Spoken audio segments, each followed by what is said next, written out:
The skeletal thoroughbred trembled in Emma's arms as she recalled the millionaire's cruel words, "Not worth the food it eats," when he ordered the champion racehorse abandoned after injury. With armed men now surrounding her farm in darkness, she realized saving this broken animal would become the fight of her life. Before we continue, don't forget to subscribe to the channel, like the video, and comment where in the world you're watching from. Let's go.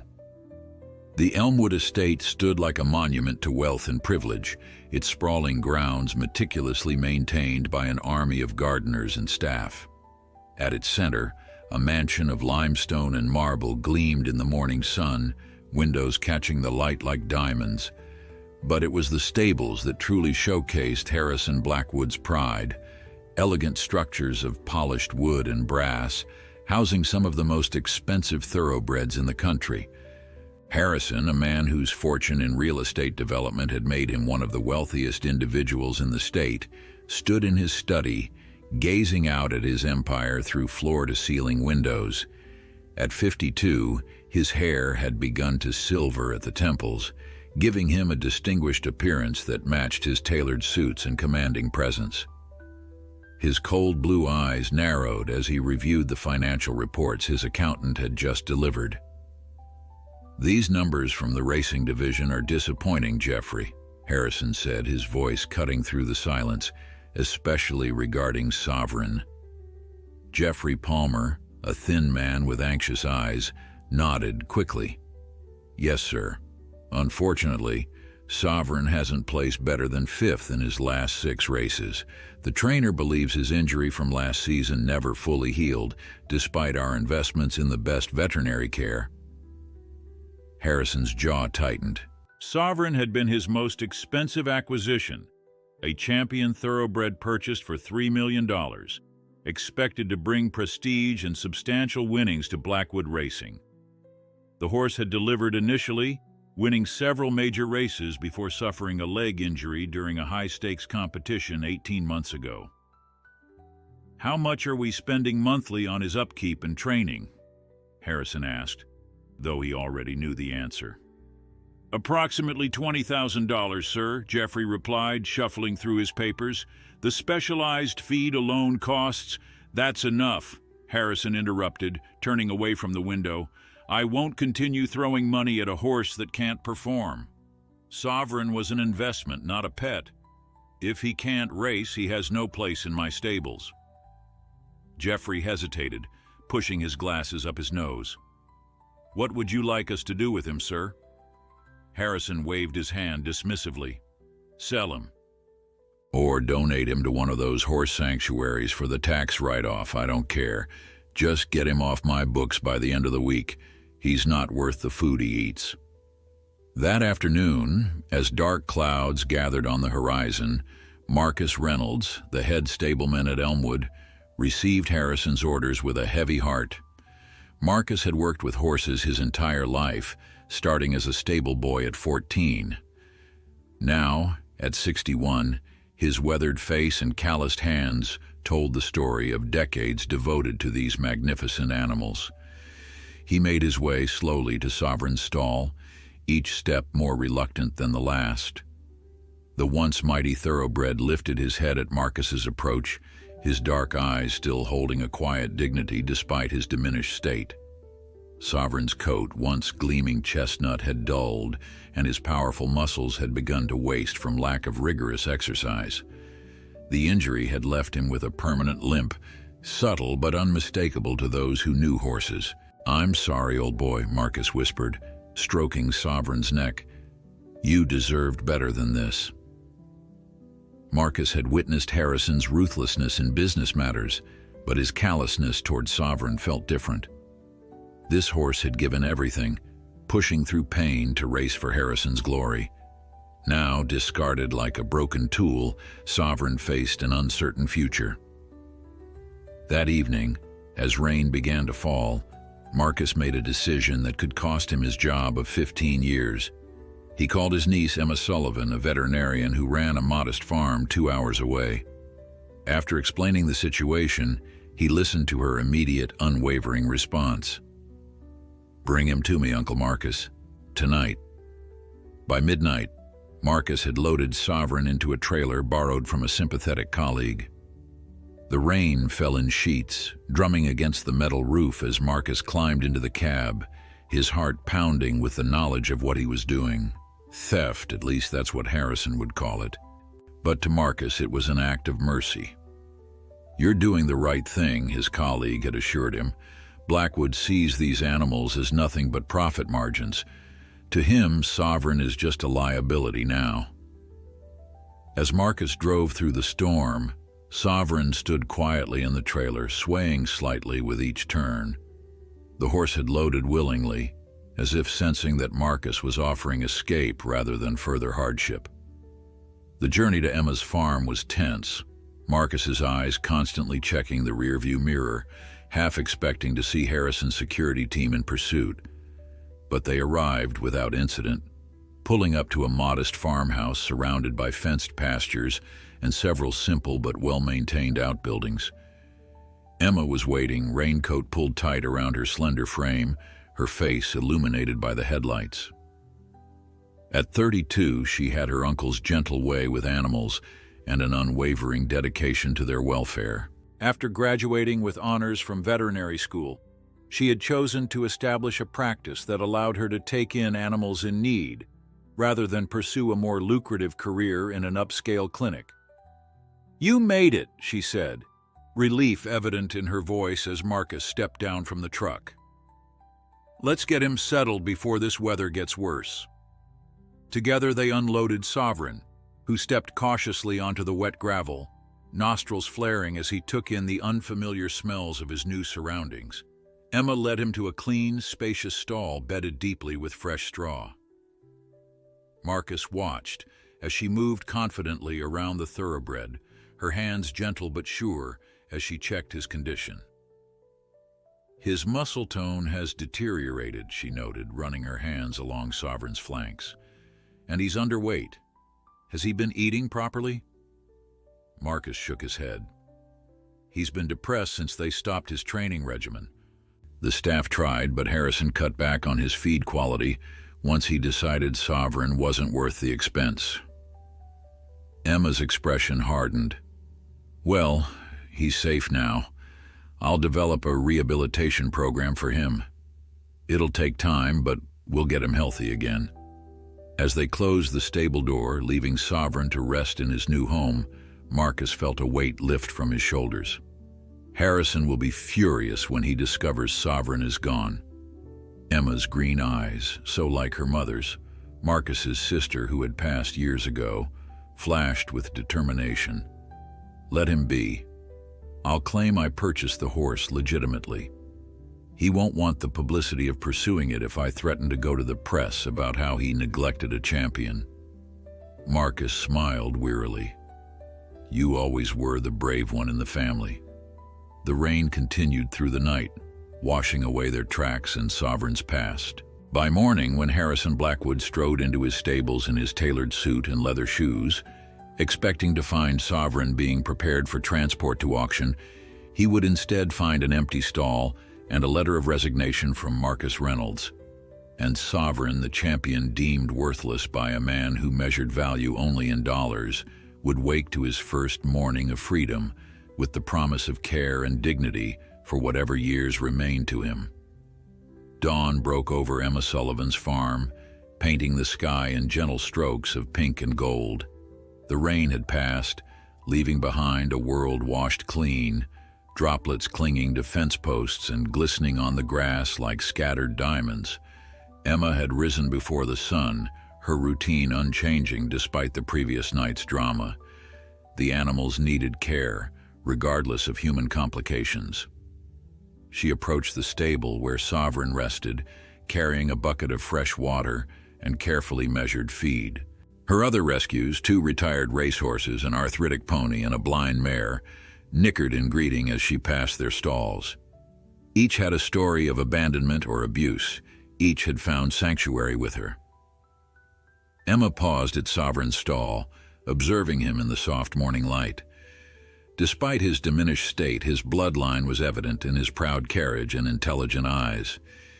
He watched her warily, still uncertain of his new surroundings.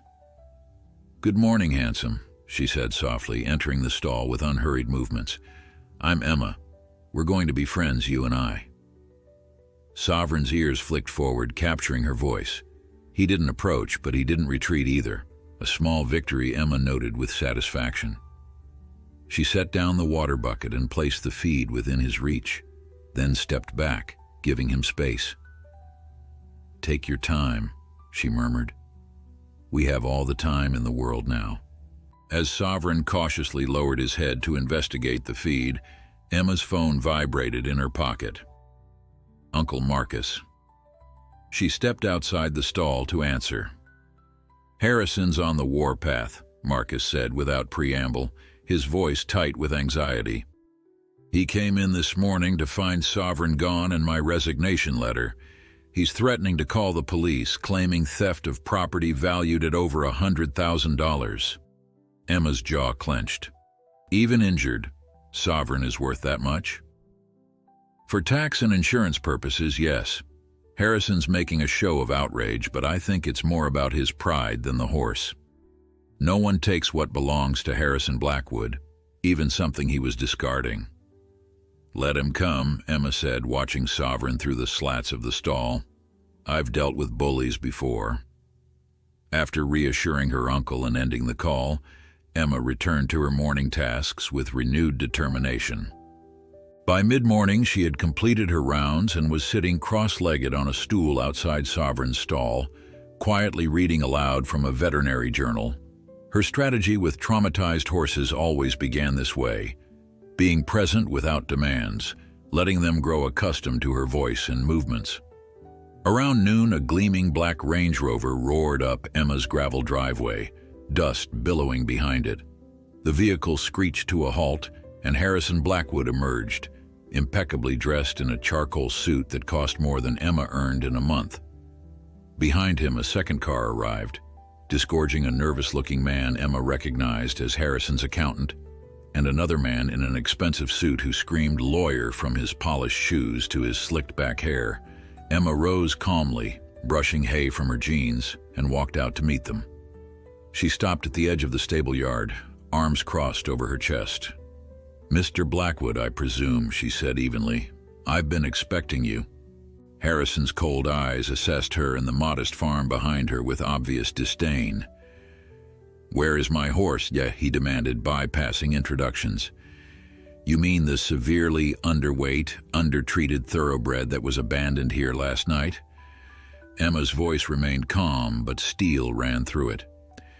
"He's safe and receiving proper care, something he was clearly lacking under your ownership." The lawyer stepped forward. "Miss Sullivan, my client has documentation proving ownership of the thoroughbred known as Sovereign. Removing him from Mr. Blackwood's property constitutes grand theft. We're prepared to press charges unless the animal is immediately returned." Emma smiled, though her eyes remained hard. "I have documentation too, Mr. Wainwright. James Wainwright of Henderson and Wainwright." "Well, Mr. Wainwright, I have a bill of sale showing I purchased Sovereign for $500, along with veterinary records documenting his condition upon arrival, including evidence of neglect that would interest both the Racing Commission and several animal welfare organizations I work with." It was a bluff, of course. The bill of sale was hastily created that morning, dated the previous week, but Emma knew men like Harrison Blackwood valued their public image above all. A scandal involving animal cruelty could damage his business relationships and social standing. Harrison's face flushed with anger. "You're lying. That horse cost me $3 million. And yet you were throwing him away because he's not worth the food he eats," Emma quoted, watching satisfaction as Harrison's expression confirmed her uncle had reported his words accurately. "Quite a depreciation in value. Almost makes one question your business acumen." Harrison took a menacing step forward, but his lawyer placed a restraining hand on his arm, murmuring something in his ear. The millionaire stopped, visibly struggling to control his temper. $5,000, he finally said.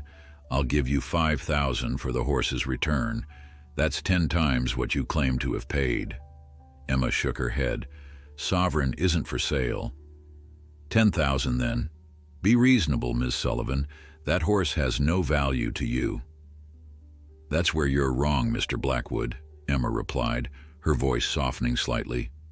"Sovereign has immense value, just not the kind you measure in bank accounts." Behind them, a soft whicker sounded from the stable. All heads turned to see Sovereign standing at his stall door, head extended over the half-gate, watching the confrontation with alert eyes. Harrison stared at his former champion, something unreadable flickering across his face. For a moment, Emma thought she glimpsed regret, but it vanished as quickly as it had appeared, replaced by cold calculation.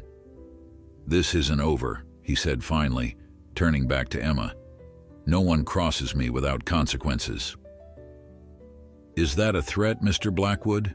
Emma asked quietly, because threats of retaliation would look particularly interesting alongside those neglect photos. The lawyer intervened again, practically pulling Harrison back toward the Range Rover. "We'll be in touch, Miss Sullivan," he called over his shoulder. Emma remained standing in the yard long after the expensive vehicles had disappeared down her driveway, dust settling in their wake. Only when they were gone did she allow her shoulders to slump slightly, releasing the tension she'd been carrying. "Well," she said, turning back to Sovereign, who was still watching from his stall. "That went about as well as expected." She walked back to the stable, her steps unhurried. "Don't worry," she told the thoroughbred, reaching up to stroke his nose gently. "He'll be back, but we'll be ready. Nobody's taking you away from here. That's a promise." Sovereign lowered his head, allowing her touch for the first time, a small gesture of trust that meant more to Emma than any amount of money Harrison Blackwood could have offered. The weeks that followed Harrison's visit brought a cautious routine to Emma's farm. Each morning, she woke before sunrise, brewed strong coffee, and headed to the stables while the world was still quiet. Sovereign began to recognize her footsteps, his ears perking forward as she approached. Progress came in small increments. His willingness to eat from her hand, the gentle way he nudged her shoulder when she cleaned his stall, his soft nicker when she spoke to him. Emma documented everything meticulously, his weight gain, muscle development, and the gradual improvement in his gait. The injury would never fully heal. Sovereign would never race again. But Emma wasn't interested in his speed or earning potential. She saw something in him that Harrison had missed entirely: heart. "You've got fight in you," she told Sovereign one morning as she examined his injured leg. The horse stood patiently, no longer flinching at her touch. "Most would have given up after what you've been through." As if understanding, Sovereign gently bumped his muzzle against her cheek, his breath warm against her skin. Emma smiled, blinking back unexpected tears. These quiet moments of connection were worth more than any price Harrison could have named. 16 days after Sovereign's arrival, Emma's phone rang. Uncle Marcus's name flashed on the screen. "Emma, be careful," he said, his voice tight with concern. "Harrison's been asking questions around town about you, your finances, your practice, your property." Emma frowned, running a hand through her auburn hair. "What kind of questions?" "The kind that suggest he's looking for leverage. I heard from Diane at the bank that someone's been inquiring about your mortgage status." A chill ran through Emma despite the warm spring day. Her farm operated on razor-thin margins. The mortgage payments were always a struggle, especially with her habit of taking in animals that needed care rather than those whose owners could pay premium rates. "Thanks for the warning," she said, keeping her voice steady. "How are you holding up?" Marcus sighed heavily. "Found a position at the Wilson farm. The pay's half what Blackwood offered, but I sleep better at night." After ending the call, Emma leaned against Sovereign's stall door, mind racing. She'd anticipated Harrison's anger, but underestimated his determination. Men like him weren't accustomed to defeat, particularly at the hands of someone they deemed insignificant.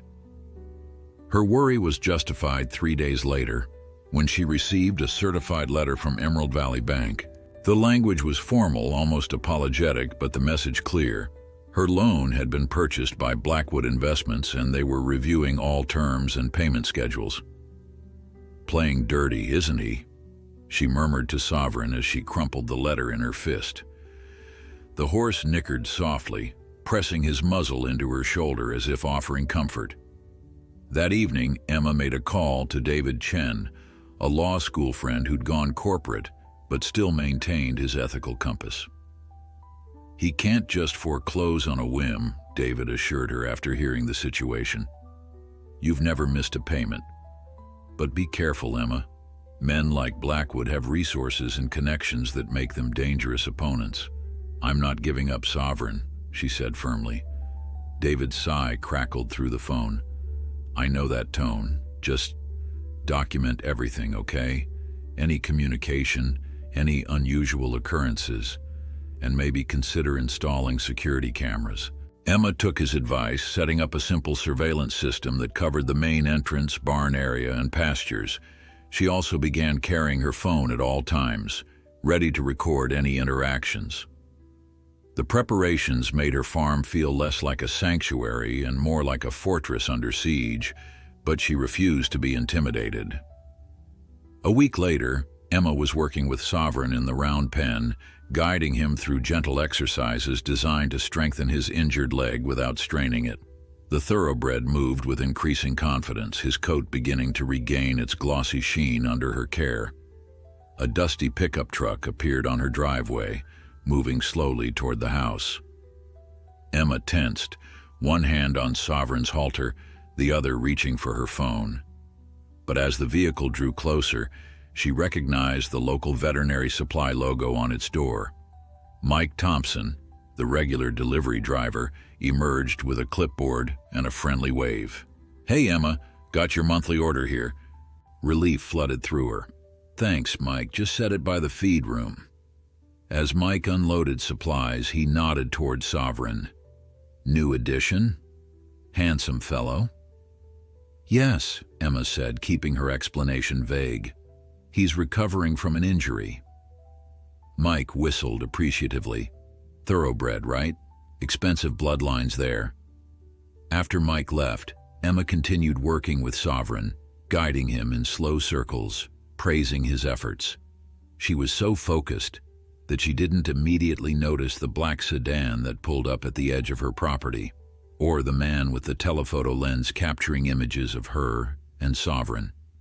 That night, Emma was reviewing her patient files when headlights swept across her living room window. A vehicle was coming up her driveway, an unusual occurrence after dark. She peered through the curtains to see an unfamiliar truck stopping near her barn. Heart pounding, she grabbed her phone and the baseball bat she kept by the door, then stepped onto the porch. "Can I help you?" she called, voice stronger than she felt. Two men emerged from the truck. Even in the dim light, their demeanor set off warning bells. "Just looking for directions," one called, taking a step toward her. "Our GPS sent us down this road." "You're on private property," Emma replied, thumb hovering over the emergency call button on her phone. "The main highway is back the way you came, first right." The men exchanged glances but made no move to leave. Instead, the taller one took another step forward. "That's a nice horse you've got in there," he said, nodding toward the barn where Sovereign was stabled. "Thoroughbred, ain't he? Seems familiar somehow." Emma's grip tightened on the bat. "I've called the sheriff," she lied, voice steady. "He should be here any minute. I suggest you leave now." As if on cue, her security lights flooded the yard, activated by the motion sensors she'd installed at David's suggestion. The sudden brightness seemed to give the men pause. After a tense moment, they retreated to their truck, backing down her driveway with more haste than courtesy. When they were gone, Emma's legs nearly gave out beneath her. She sank onto the porch steps, shaking with delayed adrenaline. Sovereign's anxious whicker from the barn pulled her back to her feet. She made her way to him on unsteady legs, finding him alert and restless in his stall. "It's okay," she murmured, stroking his neck until his breathing slowed to match hers. "I won't let anyone take you." But as she checked the locks on the barn doors and returned to her darkened house, Emma wondered how long she could keep that promise against a man with Harrison Blackwood's resources. One thing was becoming increasingly clear. This wasn't just about a horse anymore. It was about power, pride, and a man unused to losing. Morning light filtered through the trees as Emma led Sovereign from his stall for their daily therapy session. 2 months had passed since his arrival, and the transformation was remarkable. His ribs no longer protruded beneath his coat, which had regained its rich chestnut luster. The wounded look in his eyes had faded, replaced by a quiet confidence that grew stronger each day. Emma guided him to the small creek that bordered her property, where the soft terrain provided ideal resistance training for his injured leg. Sovereign followed without hesitation, his trust in her now complete. As he waded into the shallow water, Emma couldn't help but smile at his progress. "You're a miracle, you know that?" she said softly, watching him navigate the creek bed with increasing stability. "Harrison never saw what you could become." At the mention of Harrison's name, a shadow seemed to cross her face. The past weeks had brought a series of calculated moves from the millionaire, subtle but persistent. The pressure on her mortgage remained, though her timely payments gave him no grounds for foreclosure. Anonymous complaints had been filed with the county about her property, leading to unexpected inspections that found nothing amiss but consumed her time and energy. Most troubling were the rumors circulating in the community. Whispers that she had stolen Sovereign, that she was unqualified to care for such a valuable animal, that her farm was failing financially. Small-town gossip could be deadly to a business that relied on local trust. Emma was pulled from her thoughts by the sound of a vehicle approaching. She tensed momentarily, then relaxed upon recognizing Dr. Nathan Rivera's truck. Nathan had been her mentor during veterinary school and remained a trusted friend and occasional consultant for her more complex cases. "Look at you," Nathan called as he approached the creek, his weathered face breaking into a wide smile at the sight of Sovereign. "When you told me about his condition 2 months ago, I had my doubts. But this," he gestured to the horse's improved physique, "this is impressive work, Emma." "He did most of it himself," Emma replied, leading Sovereign from the water. "I just gave him the chance." Nathan examined Sovereign with practiced hands, nodding approvingly at what he found. "His muscle tone is returning nicely. The leg will never be perfect, but you've done an outstanding job minimizing the long-term effects." They walked back to the barn together, Nathan bringing her up to date on local veterinary news while Emma listened with half an ear, distracted by the weight of her ongoing battle with Harrison. "You're worried about something," Nathan observed as they reached the stable. "Is it Blackwood?" Emma sighed, securing Sovereign in his stall before answering. "He's been relentless, Nathan. Last week, 3 clients canceled appointments after hearing I'm under investigation. The week before that, my feed supplier suddenly doubled their delivery fee, claiming route changes. It's death by 1,000 cuts." Nathan's expression darkened. "Blackwood's influence runs deep around here. People are afraid to cross him." "I'm not," Emma said firmly, though exhaustion edged her voice. "But I'm not naive either. He's playing a long game, and he has resources I can't match." Nathan placed a comforting hand on her shoulder. "You're not alone in this, Emma. Those of us who know what kind of man Harrison Blackwood really is, we've got your back." After Nathan left, Emma retreated to her office to tackle the mounting paperwork that seemed to multiply daily. Bills, insurance forms, and supply orders demanded attention, but her mind kept drifting to Harrison and his inexplicable vendetta. The horse hadn't been worth keeping when he owned him. Why this obsessive pursuit now? The answer came unexpectedly that evening in the form of a local newspaper article forwarded by David Chen. The headline read, "Blackwood Racing faces questions after champion's disappearance." The piece detailed how several of Harrison's business associates and fellow racing enthusiasts were questioning the sudden removal of Sovereign from his racing stable, with rumors suggesting the valuable stallion had been euthanized due to his injury. Harrison was quoted saying only that, "Sovereign is no longer part of Blackwood Racing's program," with no further details provided. Emma read the article twice, pieces falling into place. Harrison's reputation in racing circles was at stake. If word got out that he had discarded an injured champion only to have that same horse rehabilitated successfully by a small-town veterinarian, the embarrassment would be considerable. This wasn't about Sovereign. It was about Harrison's pride and public image. She was still pondering this revelation when her phone rang. The number was unfamiliar. "Is this Emma Sullivan?" a woman's voice asked when she answered. "Yes, speaking. My name is Catherine Blackwood, Harrison's daughter." Emma nearly dropped the phone. "I wasn't aware Harrison had a daughter." A bitter laugh came through the line. "He prefers it that way most of the time. We have a complicated relationship, but that's not why I'm calling. I want to meet with you about Sovereign." Emma's grip tightened on the phone. "If your father sent you—" "He didn't," Catherine interrupted. "In fact, he'd be furious if he knew I was contacting you. But I was there when Sovereign was injured. I saw how my father's attitude changed overnight, from pride to disappointment to cold calculation. I know what kind of man my father is, Miss Sullivan."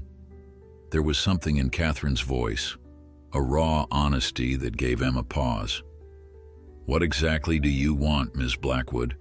"Information primarily, and possibly to help you if what my sources tell me about Sovereign's recovery is true. Can we meet tomorrow? Somewhere public of your choosing." Emma hesitated, weighing the risks. This could be another of Harrison's tactics, or it could be a valuable alliance from an unexpected quarter. "There's a cafe in town, Sullivan's Bakery. No relation to me, noon tomorrow." "I'll be there," Catherine replied before ending the call. Emma stood motionless for several moments, phone still in hand. Outside, the sun was setting over her modest farm, golden light catching on the weathered fence posts and illuminating Sovereign as he grazed peacefully in the paddock. Whatever game Harrison Blackwood was playing, the stakes had just been raised. His own daughter entering the equation changed everything, though whether for better or worse remained to be seen. Emma walked to the paddock, leaning against the fence. Sovereign lifted his head at her approach, then trotted over with a grace that belied his previous injury. He nuzzled her outstretched hand, his breath warm against her palm. "Looks like we've got an interesting day ahead of us tomorrow, boy," she murmured. "I just hope I'm not walking into a trap." Sullivan's Bakery bustled with the lunch crowd when Emma arrived, precisely at noon. She'd chosen the busy time deliberately. A public meeting reduced the risk of confrontation. She ordered coffee and claimed a corner table with clear sight lines to both the entrance and the back exit, a precaution that felt necessary given the Blackwood family's involvement. She didn't have to wait long. At 12:03, the door opened, and Emma immediately knew this was Catherine Blackwood. Though physically unlike Harrison, with her dark hair and olive complexion suggesting her mother's genetics, Catherine carried herself with the same commanding presence. She wore tailored charcoal slacks and a crisp white blouse, simple but unmistakably expensive, and moved through the crowded cafe with confident grace. Catherine spotted Emma and approached directly, extending her hand. "Ms. Sullivan, thank you for meeting me." Emma stood, accepting the handshake. Catherine's grip was firm, her eyes, a startling amber color, assessing Emma with the same calculation Harrison had displayed but without the coldness. "Coffee?" Emma offered, gesturing to the empty chair across from her. "Please," Catherine replied, settling into the seat with perfect posture.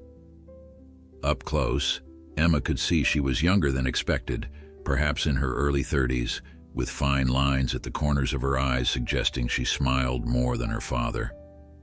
When they both had coffee, Catherine spoke first. "I should explain my interest in Sovereign. I was there the day he was injured. I was the one who insisted on the veterinary care that saved his leg." Emma set down her cup. "Your father made it sound like he orchestrated all that care." A hint of bitterness crossed Catherine's face.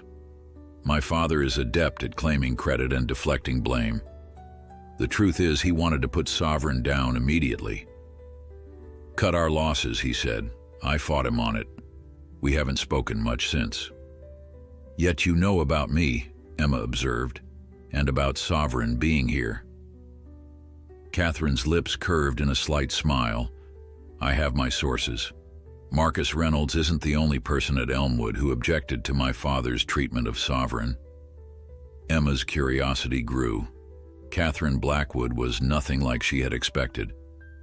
"Why reach out now? What do you want?" Catherine took a careful sip of coffee before answering. "Two reasons. First, I want to know how Sovereign is doing. Genuinely, I cared about him, still do. He has heart, something my father never valued. And the second reason," Emma pressed, "to warn you." Catherine's voice lowered. "My father is escalating. He's petitioned the Racing Commission to investigate what he's calling the theft and improper care of a registered thoroughbred. He's claiming you lack the facilities and expertise to handle a horse of Sovereign's caliber." Emma felt a cold knot form in her stomach. "That's absurd. I'm a licensed veterinarian." "It's about pressure, not truth," Catherine replied. "He'll use the investigation to drain your resources, damage your reputation, maybe even get temporary custody of Sovereign during proceedings. It's how he operates, overwhelming force until his opponent gives in." Emma's hands tightened around her coffee cup. "I won't give in." Catherine studied her for a long moment.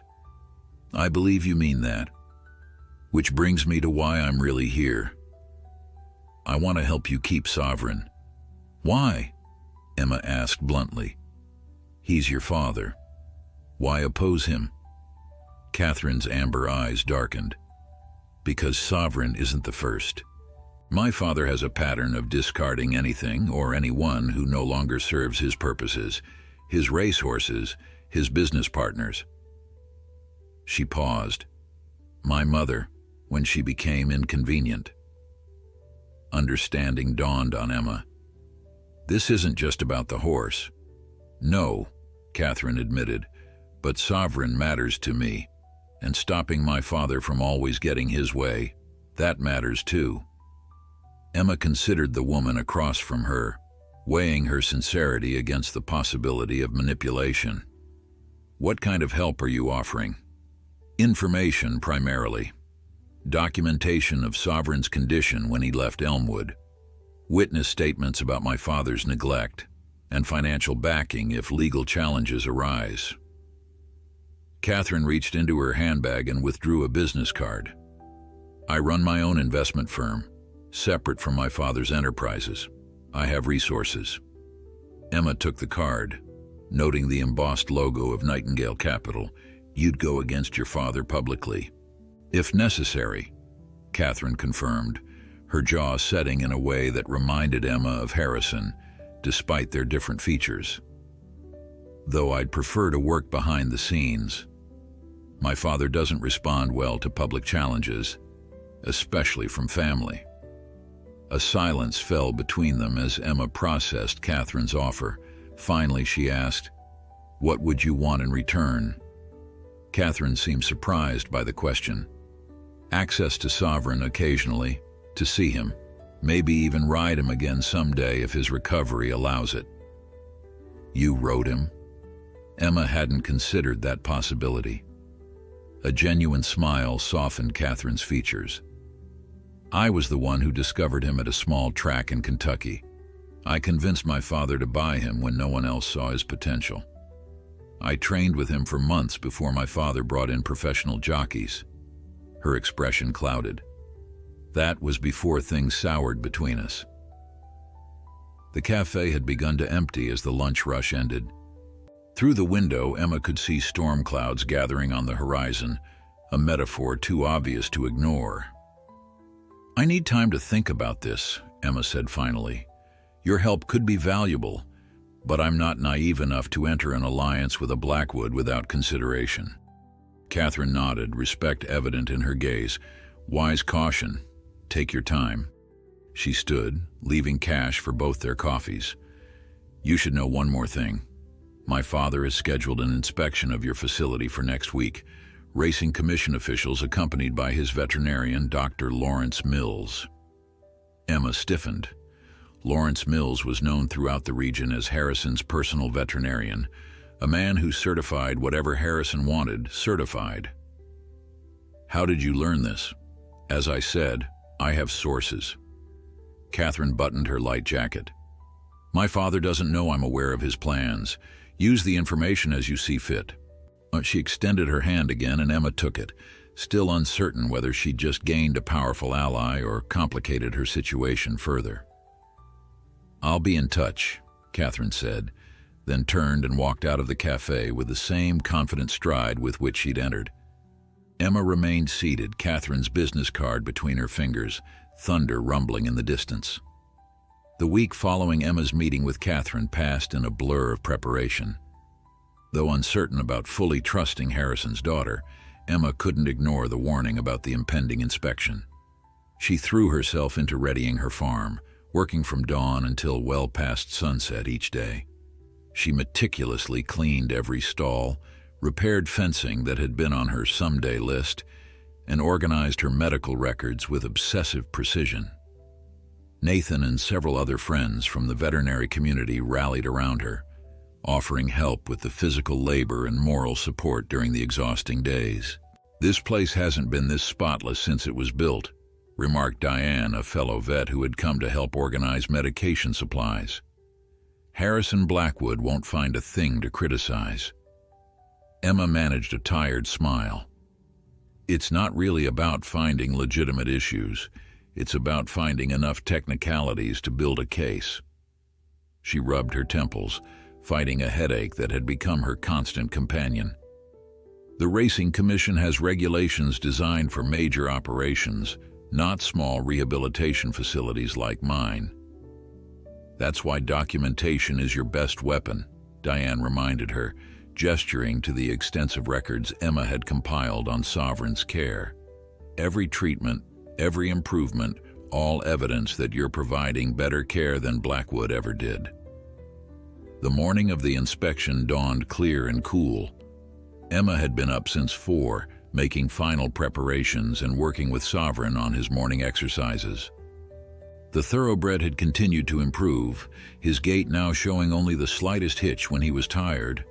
His eyes were bright, his coat gleaming, a stark contrast to the neglected animal that had arrived 3 months earlier. "We've got nothing to hide," Emma told him as she brushed his coat to a mirror shine. "You're the proof that I'm doing things right." At precisely 10 o'clock, a convoy of 3 vehicles pulled into her driveway. Emma straightened her shoulders and went out to meet them, projecting a confidence she didn't entirely feel. The first to approach was a severe-looking woman in her 50s who introduced herself as Dr. Margaret Chen from the Racing Commission. Behind her came Dr. Lawrence Mills, Harrison's personal veterinarian, a thin man with cold eyes who didn't bother to hide his disdain as he surveyed Emma's modest facility. Last came James Wainwright, Harrison's lawyer, looking uncomfortable in his expensive suit as he picked his way across the yard. "Mr. Blackwood won't be joining us?" Emma asked, unable to keep a hint of sarcasm from her voice. "Mr. Blackwood has pressing business matters," Wainwright replied stiffly. "He's authorized us to act on his behalf in this matter." Dr. Chen stepped forward, all business. "Ms. Sullivan, we're here to evaluate the conditions under which the thoroughbred Sovereign is being kept. following concerns raised about the appropriateness of your facility for a horse of his caliber and needs. "Of course," Emma replied. "I've prepared all of Sovereign's medical records, treatment plans, and dietary regimens for your review. I'd be happy to show you the facilities and introduce you to Sovereign himself." For the next 2 hours, Emma led the inspection team through every aspect of her operation. Dr. Chen asked detailed questions, but remained professionally neutral, making notes without comment. Dr. Mills, however, seemed determined to find fault, questioning everything from Emma's feeding schedule to the composition of her soil. "The bedding in this stall is completely inadequate for a horse with Sovereign's leg condition," he declared at one point, prodding the deep straw bedding with a disapproving frown. "Actually," Emma countered, "this specific bedding depth and composition was recommended by Dr. Nathan Rivera, who specializes in equine orthopedic rehabilitation. I have his written protocol here." She pulled the document from her folder, noting with satisfaction how Mill's expression soured further. When they finally reached Sovereign's paddock, the thoroughbred was enjoying the morning sun, his improved physique evident to anyone with knowledge of horses. He trotted over at Emma's call, moving with surprising grace for an animal once deemed beyond recovery. "As you can see," Emma said, "Sovereign has made remarkable progress. His weight has increased by nearly 200 pounds since arrival. His muscle tone has significantly improved, and while his injury will always affect his gait, he now moves with minimal discomfort." Dr. Chen observed Sovereign with growing interest. "May I?" she asked, gesturing toward the horse. Emma nodded, and Chen approached Sovereign slowly, running professional hands over his legs and checking his overall condition. After a thorough examination, she stepped back, her expression thoughtful. "His improvement is notable," she admitted. "I reviewed his records from Blackwood Racing before coming here. The difference is significant." Dr. Mills cleared his throat loudly. "The current condition doesn't negate the questionable circumstances of his acquisition or Ms. Sullivan's lack of appropriate certifications for rehabilitation of racing thoroughbreds." "I'm a licensed veterinarian," Emma replied evenly, "with specialized training in equine rehabilitation. Sovereign is no longer a racing thoroughbred. He's a recovering animal who needed proper care." Wainwright, who had been quietly observing, finally spoke. "The legal question of ownership remains unresolved, Dr. Chen. Mr. Blackwood has documentation proving his ownership, while Ms. Sullivan has only produced a questionable bill of sale that we believe was fabricated after the fact." Emma felt her face flush with anger, but maintained her composure. "Sovereign was abandoned due to his injury. Mr. Blackwood deemed him not worth the food he eats. His exact words. I took in an animal that was being neglected and provided the care he desperately needed." "Alleged neglect," Mills interjected. "There's no evidence of that." "Actually," came a voice from behind them, "there is." All heads turned to see Catherine Blackwood standing at the gate of the paddock, a leather portfolio tucked under her arm. "Ms. Blackwood," Wainwright stammered, clearly shocked by her appearance. "I wasn't aware you would be joining us." "Clearly," Catherine replied coolly, entering the paddock. She nodded to Emma before addressing Dr. Chen directly.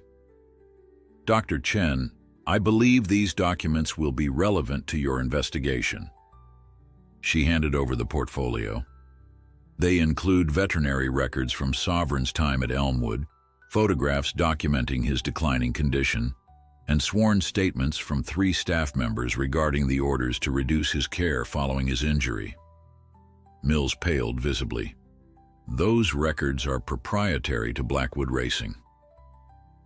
"As a board member of Blackwood Racing," Catherine replied, "I have every right to access and share them, particularly when animal welfare is concerned." She turned to Sovereign, her expression softening as she approached him. The horse nickered softly, stretching his neck toward her. "He remembers you," Emma observed quietly. Catherine smiled, gently stroking Sovereign's nose. We spent a lot of time together. Looking back at Dr. Chen, she added, I can testify under oath about my father's treatment of Sovereign and his explicit intention to dispose of him due to his reduced profitability. I can also confirm that Ms. Sullivan has provided exemplary care that has resulted in Sovereign's remarkable recovery. The atmosphere in the paddock had shifted dramatically. Wainwright looked like he wanted to disappear, while Mills glared at Catherine with barely contained fury. Dr. Chen, however, was already paging through the documents, her professional mask slipping to reveal growing concern at what she was reading. I believe, Dr. Chen said finally, that this inspection requires significant additional consideration before any conclusions can be drawn. She closed the portfolio and fixed Mills with a pointed look, and possibly a separate investigation into the care practices at Blackwood Racing. The dust had barely settled on Emma's driveway after the inspection team's departure when Catherine turned to her with a weary smile. That went about as well as could be expected. Emma leaned against the paddock fence, emotional exhaustion catching up with her. Thank you for coming, for bringing those documents. She paused, studying Catherine's face. Your father will be furious. He's been furious with me for years, Catherine replied, her voice carrying a practiced indifference that didn't quite reach her eyes. This just gives him a new reason. They walked together to the barn, Sovereign following along the fence line as if unwilling to let either woman out of his sight. Inside, Emma offered Catherine coffee from the thermos she'd prepared that morning, more out of habit than hospitality. How did you know to come today?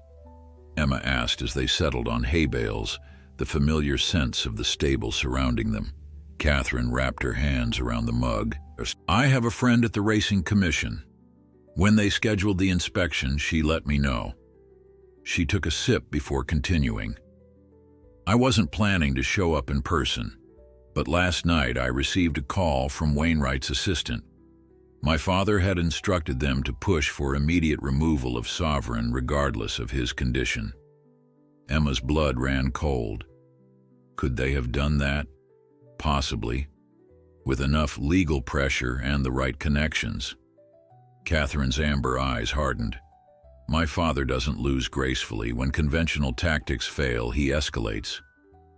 The enormity of what Catherine had done, standing against her father so publicly, settled over Emma. This will cost you. A humorless laugh escaped Catherine.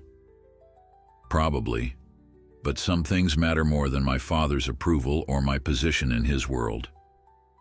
She set down her mug and met Emma's gaze directly. When I saw what he did to Sovereign, a champion he'd celebrated until the moment of injury, it clarified things for me. It wasn't just about the horse. It was a pattern I recognized all too well.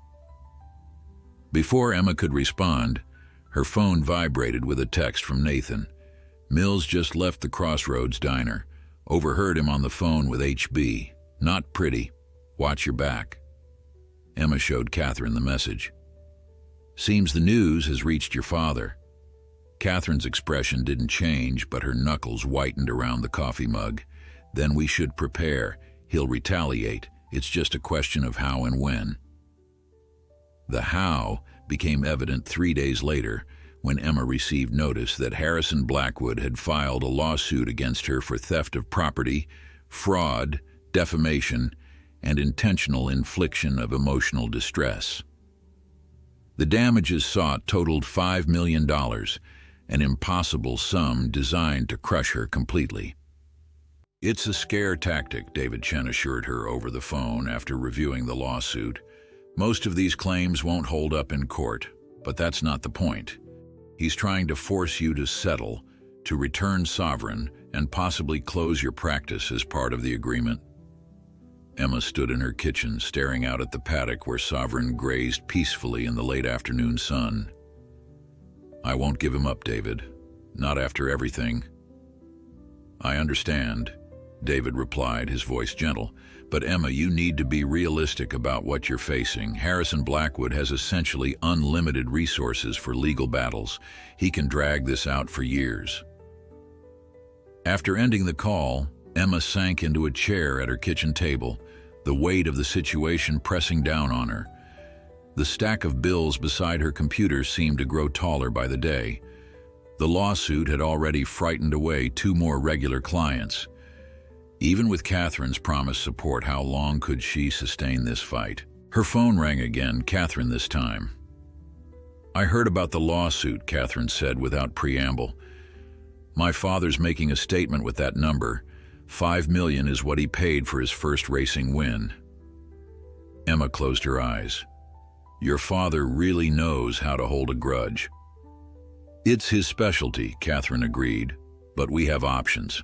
I've spoken with my lawyers. We can countersue for animal neglect and file a formal complaint with the Racing Commission based on the documents I provided." "Won't that just escalate things further?" Emma asked, remembering how each confrontation with Harrison seemed to raise the stakes. "Possibly," Catherine admitted, "but my father respects strength, not submission.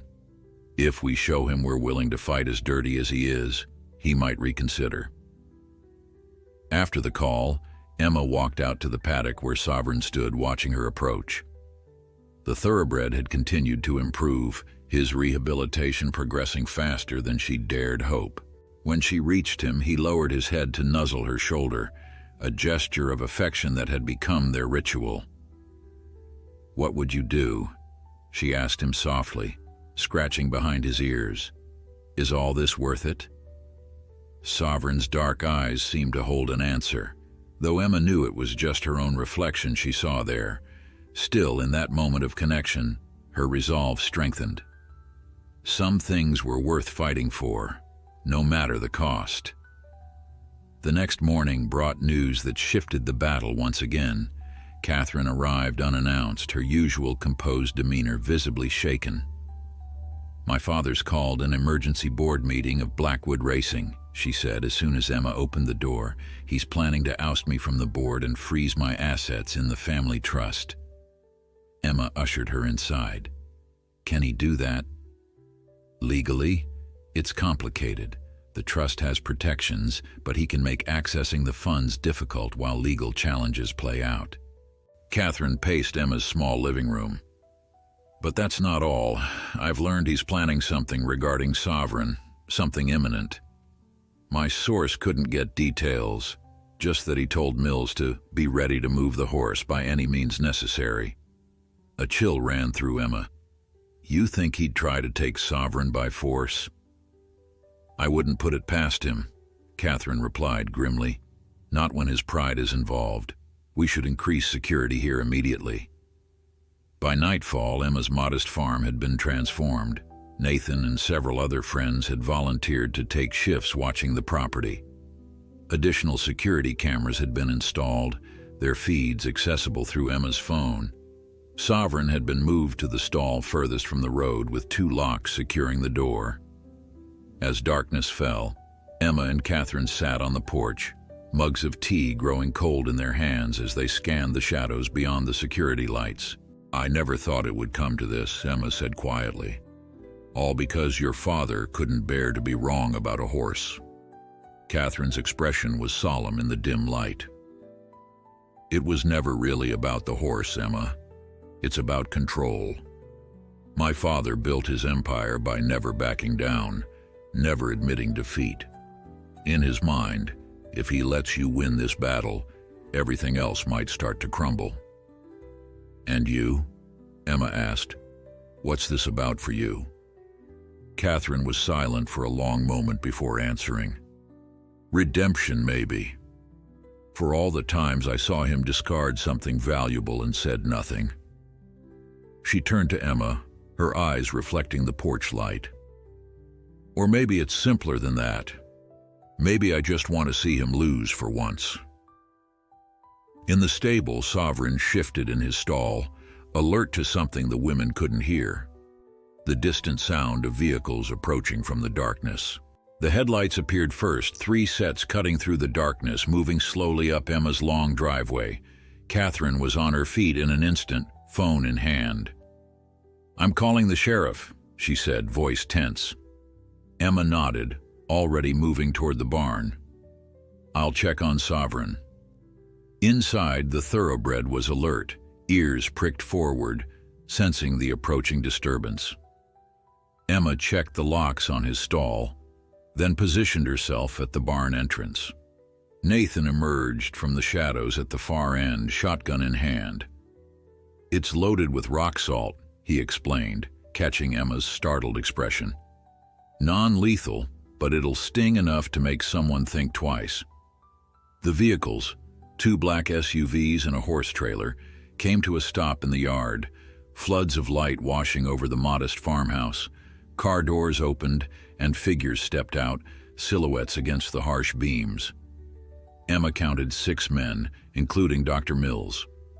And then another figure emerged from the lead SUV, unmistakable even in shadow. Harrison Blackwood. Emma hadn't expected him to come personally. It changed everything, elevated this from a covert operation to a direct confrontation. Harrison strode forward, immaculate in a tailored overcoat despite the late hour. His silver hair caught the security lights as he approached, his expression a mask of cold determination. "Miss Sullivan," he called, stopping at a calculated distance. "I believe you have something that belongs to me." Emma stepped forward, heart hammering against her ribs but voice steady.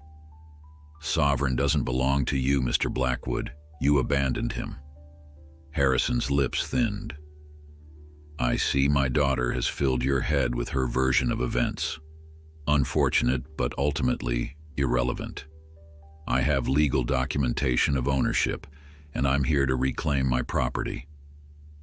"With 6 men and a horse trailer in the middle of the night?" Emma challenged. "That's not how legal proceedings work." "I'm merely expediting the inevitable conclusion," Harrison replied with chilling confidence. "The courts will rule in my favor. I'm simply avoiding further delay." Catherine emerged from the house, phone still in hand. "The sheriff is on his way, Father, along with a reporter from the Regional Tribune. I thought they might be interested in a story about Harrison Blackwood attempting to steal a horse in the night." For the first time, Harrison's composure wavered. His gaze shifted to his daughter, something unreadable flickering in his eyes. "Catherine, this is disappointing, even for you." "Is it?" she asked, moving to stand beside Emma. "I learned from the best how to protect what matters. You taught me that at least." Harrison's jaw tightened, but before he could respond, Nathan stepped out of the shadows, shotgun visible but pointed downward. "Mr. Blackwood," Nathan said, his usual gentle demeanor hardened by resolve, "I suggest you and your men leave now. This is private property, and you're trespassing."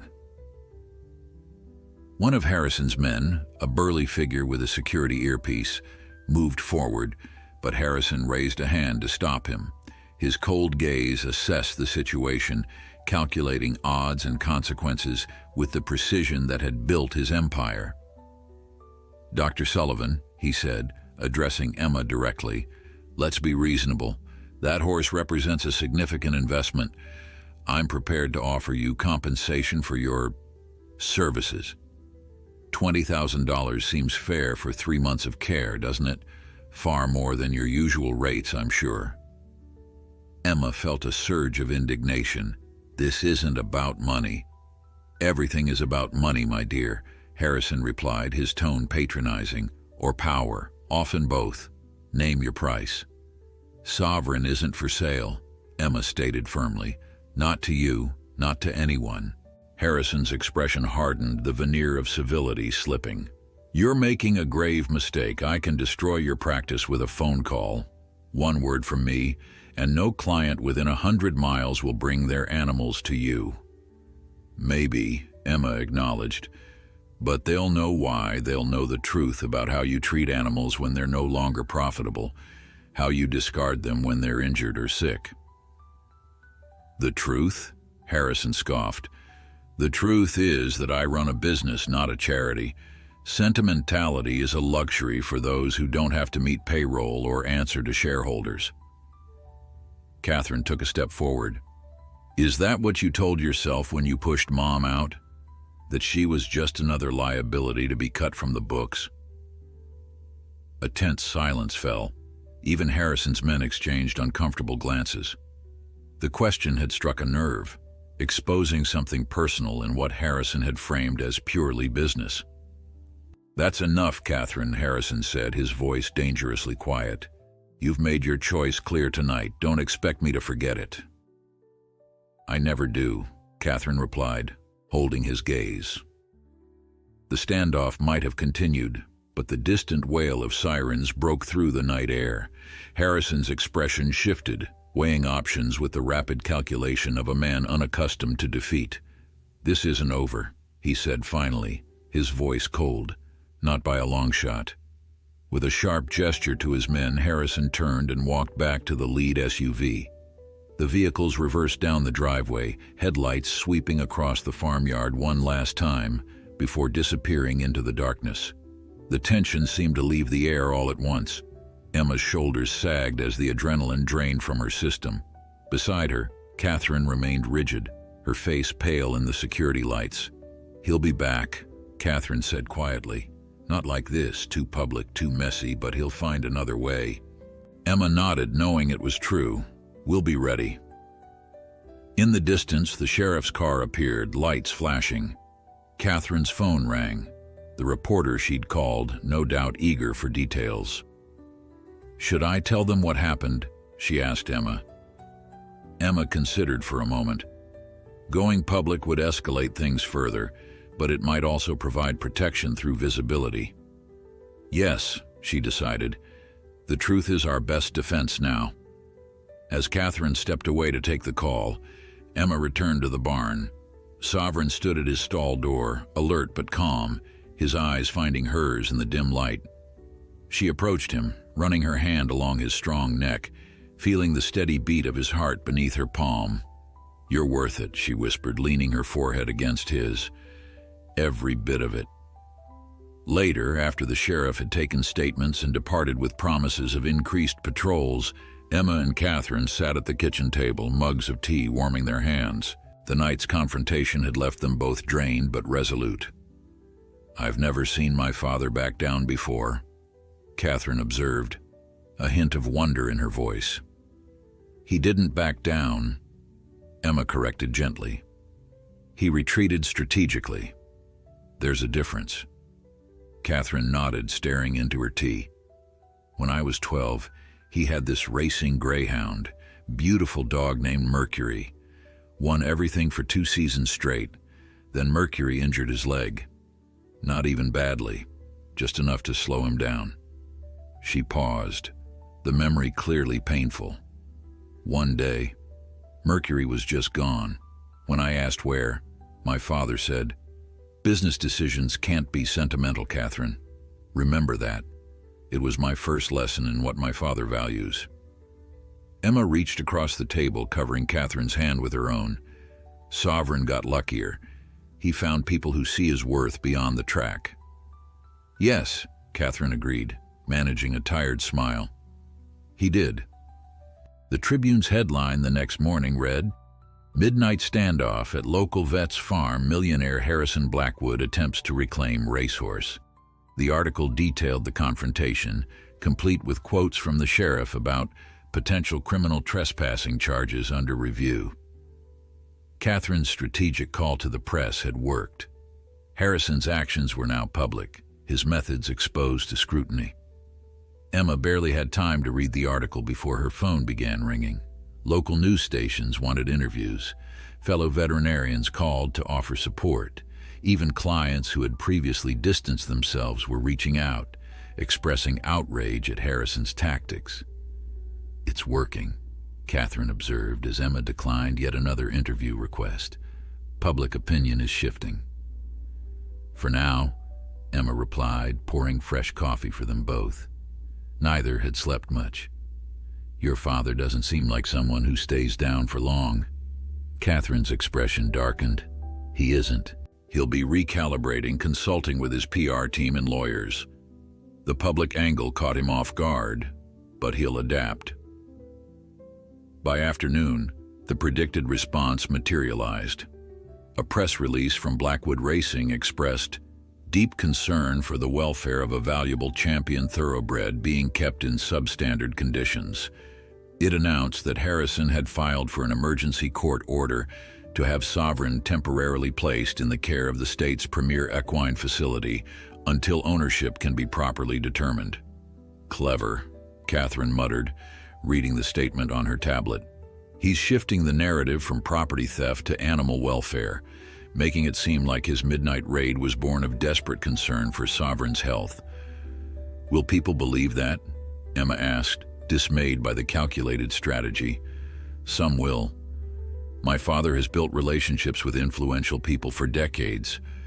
Catherine set down the tablet. But we have something he doesn't. What's that? The truth, and Sovereign himself. Catherine stood, moving to the window that overlooked the paddock where Sovereign was enjoying the autumn sunshine. We need to show people what he looks like now compared to his condition when he left my father's care. They spent the rest of the day implementing their counter-strategy. Emma reached out to Dr. Chen at the Racing Commission, who agreed to make her report on Sovereign's improved condition publicly available. Catherine contacted sympathetic members of the racing community who had witnessed Harrison's callous treatment of other horses over the years. Most powerfully, they released before and after photographs of Sovereign. The skeletal, defeated animal that had arrived at Emma's farm contrasted with the healthy, spirited horse he had become. The images spread rapidly across social media, accompanied by the hashtag #cost more than it's worth, a deliberate reference to Harrison's dismissive words. That evening, as they reviewed their progress, Catherine received a text that made her face pale. "What is it?" Emma asked, immediately concerned. "My father's board meeting just concluded," Catherine replied, voice tight. "They've voted to remove me from Blackwood Racing's board of directors effective immediately, and they've frozen my trust fund pending investigation of misappropriated company documents." Emma's heart sank. Can he do that? The board position, yes. The trust is more complicated legally, but he can make it inaccessible for months. Catherine's hands trembled slightly as she set down her phone. "He's cutting me off completely." "I'm so sorry," Emma said, understanding the magnitude of what Catherine had sacrificed. "This is because you helped me, helped Sovereign." Catherine's laugh held no humor. "It was inevitable, really. I've been challenging him more frequently in board meetings, questioning his methods. This just gave him the excuse he needed." She looked up, her amber eyes reflecting a complex mix of emotions. Strange as it sounds, there's something almost freeing about it. No more pretending we're a functional family business. Before Emma could respond, her own phone rang. Nathan's name flashed on the screen. "Emma," he said without preamble, "you need to turn on Channel 8 News. Now." She grabbed the remote, switching on the small television in the corner of her living room. The screen showed Harrison Blackwood in an immaculate suit, speaking at what appeared to be a hastily arranged press conference. Deeply concerned not only for Sovereign's welfare, but for all animals under Dr. Sullivan's care, Harrison was saying, his expression a perfect mask of compassionate concern. "Which is why I've made the difficult decision to file a formal complaint with the State Veterinary Board, requesting immediate review of her license to practice." Emma sank onto the couch, the room spinning around her. A complaint to the Veterinary Board was no small matter. Even baseless accusations required investigation, potentially suspending her ability to practice during the review process. "He's going after your livelihood directly," Catherine said quietly, sitting beside her. "Cutting off your income while the lawsuit drains your savings." "It's a standard tactic for him," Nathan added through the phone. "When he can't win outright, he increases pressure until his opponent breaks." After ending the call, Emma walked out to the barn in a daze. Sovereign greeted her with a gentle wicker, seemingly attuned to her distress. She wrapped her arms around his strong neck, drawing comfort from his solid presence and warm breath. "I don't know if I can win this," she whispered into his mane. "He has so much power, so many resources." Catherine found her there some time later, still leaning against Sovereign as darkness fell over the farm. "I've been thinking," Catherine said, her voice steady with new resolve. "My father expects us to fight this defensively, to spend our energy responding to each new attack. But there's another approach." Emma looked up. "What do you mean?" "I mean we go on the offensive. We file our own complaint with the Racing Commission, documenting every instance of neglect or mistreatment at Blackwood Racing, not just with Sovereign, but with all his horses." Catherine's eyes gleamed with determination. "I've kept records for years, names, dates, witnesses. My father thinks removing me from the board erases my knowledge of his operation, but he's wrong." "That would be a major escalation," Emma observed, straightening up. "He'd retaliate even harder." "Possibly," Catherine acknowledged. "Or it might force him to negotiate. My father respects power more than he fears bad publicity. Right now he sees us as weak, women operating on emotion rather than strategy. We need to show him we can hit just as hard." Emma considered the proposal, gently stroking Sovereign's neck as she thought. The horse stood quietly between them, a living symbol of everything at stake. "If we do this," Emma said slowly, "there's no going back. Not for either of us." Catherine's smile was tinged with sadness. "I crossed that line the moment I walked into that inspection with my documents.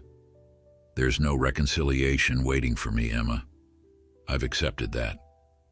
As night settled fully over the farm, the two women mapped out their counterstrike against Harrison Blackwood, a man who had spent decades believing that money and power entitled him to discard anything or anyone he deemed worthless.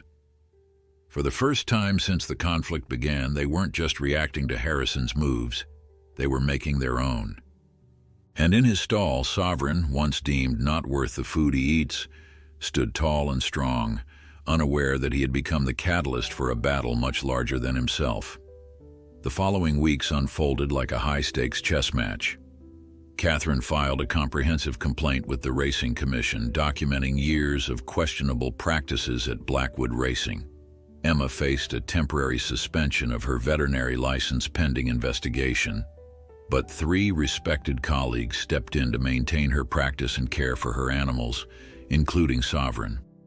Harrison countered by accelerating his lawsuit and launching a public relations campaign painting himself as the victim of theft and his daughter as emotionally unstable.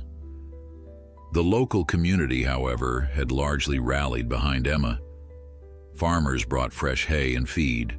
Clients insisted on keeping their appointments, paying in cash that Emma directed to her mounting legal defense fund. Through it all, Sovereign continued to improve. His gait strengthened, his spirit brightened, and his trust deepened, not just in Emma but in Catherine, who now spent most days at the farm, having moved into Emma's spare bedroom after being locked out of her condo, owned, of course, by a Blackwood subsidiary. The turning point came unexpectedly, 6 weeks into the legal battle. Emma was exercising Sovereign in the round pen when Nathan's truck roared up the driveway, dust billowing behind it. He jumped out, waving a folder. "You need to see this," he called, breathless with excitement. Marcus sent it.